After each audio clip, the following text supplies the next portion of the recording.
Розваги – це дуже важливий аспект нашого життя. Чи замислювалися ви колись, як саме виникають парки розваг? Вміння творити дива, захоплювати і дарувати іншим незабутні враження – це окремий, унікальний талант. Коли ми були дітьми, нам здавалося, що дива стаються самі по собі, але дорослішаючи, ми починаємо усвідомлювати – за кожною казкою стоїть конкретний творець. Ми переступаємо поріг такого парку і наче легально повертаємо собі право на дитяче захоплення. Здавалося б, у цьому просторі радості ми всі маємо відчувати одне й те саме – безумовне щастя. Але саме тут, у великому парку розваг, раптом виявляється дивовижна річ – наскільки ми всі унікальні та як індивідуально сприймаємо цей світ. Придивіться до того, як люди обирають свій маршрут у цьому просторі. Хтось майже біжить, бо йому потрібен драйв, адреналін та швидкість, коли серце завмирає від злету та падіння. Для них радість – це виклик, динаміка та потужний емоційний вибух. Вони хочуть відчувати життя на його максимальних швидкостях.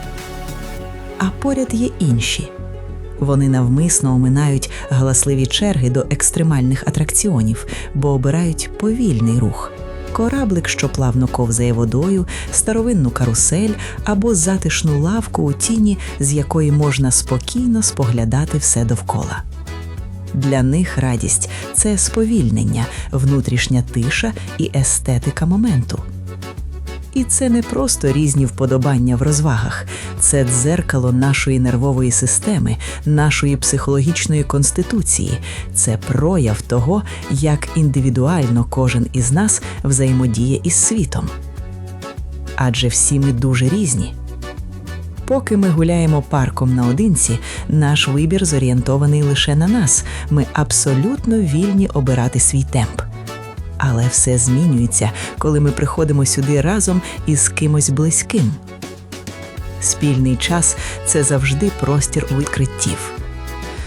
Він безжально оголює нашу несхожість, і раптом виявляється, що той, кого ми любимо, прагне зовсім іншого відпочинку, іншої швидкості та інших емоцій. Один хоче підкорювати вершини та кричати від драйву, інший шукає спокою у тіні дерев. У цей момент звичайний парк розваг перетворюється на майданчик для глибинного психологічного тесту на зрілість взаємин. Коли наші світи стикаються у своїх відмінностях, ми потрапляємо в зону вибору. Як ми реагуємо на те, що інший не такий, як ми? Що насправді відбувається всередині нас, коли плани та бажання найближчої людини не збігаються з нашими власними очікуваннями? У логотерапії є фундаментальне поняття – зустріч. Це не просто фізичне перебування поруч, це здатність по-справжньому побачити іншу людину в її абсолютній унікальності та особливості, побачити і не намагатися її переробити чи підлаштувати під свій темп.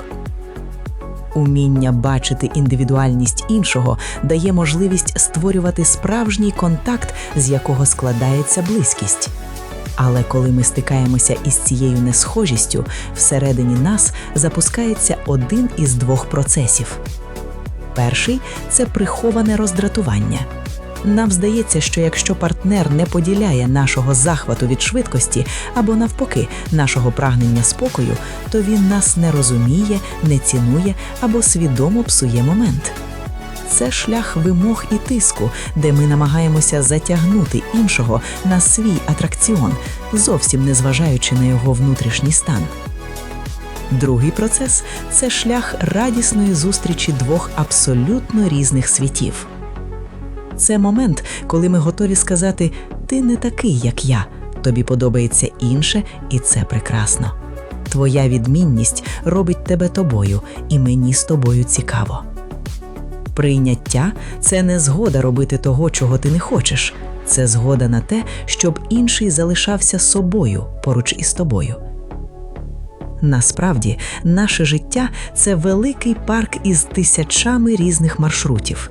І ми ніколи не знайдемо людину, яка матиме абсолютно ідентичну нашій мапу бажань. Питання ніколи не полягає в тому, чи є ми однаковими. Питання в іншому. Чи вміємо ми по-справжньому бачити цю відмінність?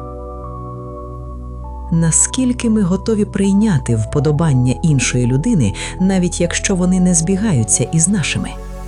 Який процес ми запускаємо всередині себе? Радісну зустріч двох світів чи приховане роздратування? Саме ми обираємо, що буде відбуватися і як. Адже саме ми щомиті ухвалюємо рішення, як реагувати на цю несхожість і саме які взаємини ми створюємо.